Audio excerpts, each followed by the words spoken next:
Have you ever noticed how some countries seem to be on an economic rocket ship, and then all of a sudden, the engines just cut out?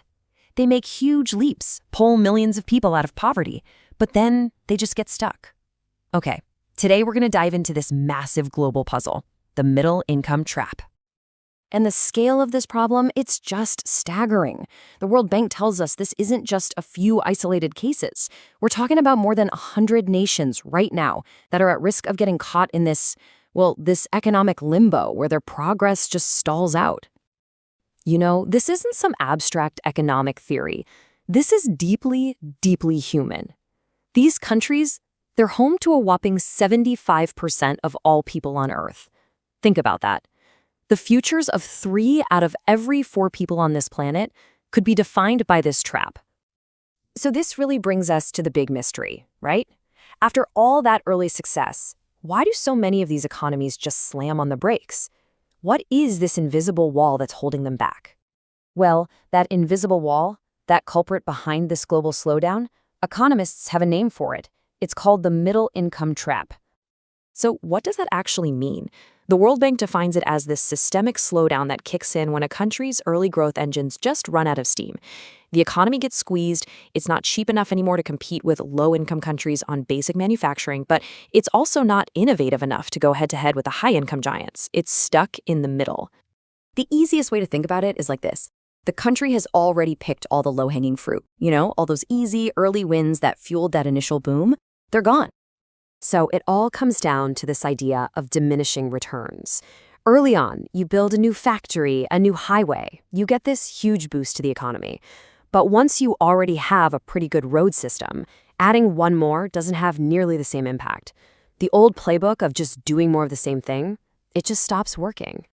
All right, so let's see how this actually plays out in the real world. To really get a handle on what's at stake, we're going to look at a huge economy that's right at this critical crossroads today.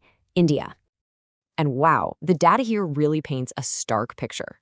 In 2022, the average income per person in India was just a little over 3% of what it was in the United States.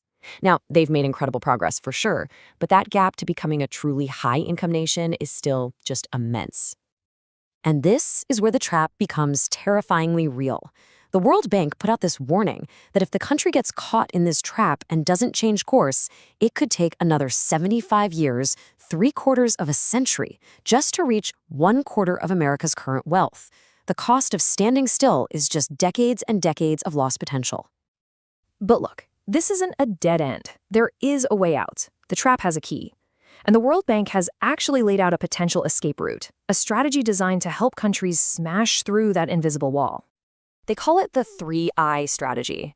It's a step-by-step plan based on this idea of Schumpeterian economics, which really just boils down to creative destruction.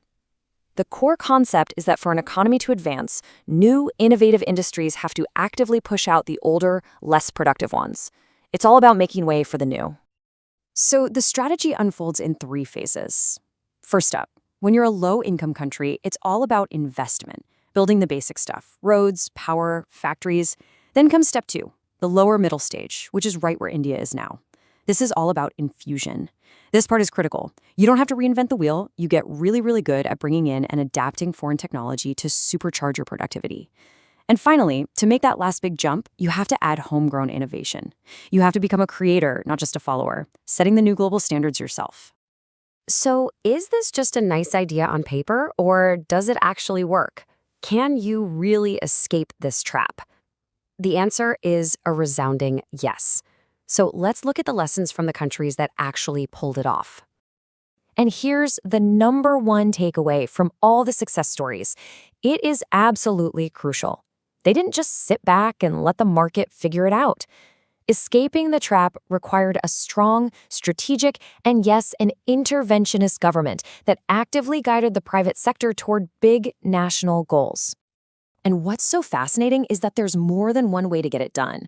Take South Korea. They went all in on manufacturing, with the government directing its massive conglomerates, the famous chaebols, to go out and conquer global export markets.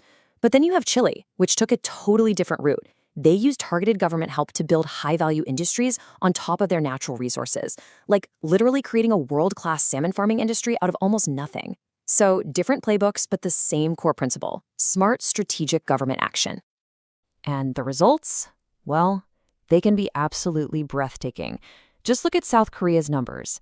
In 1960, the income per person was about $1,200. By 2023, $33,000. That is what a successful escape from the trap looks like. It's a total economic transformation within a single human lifetime.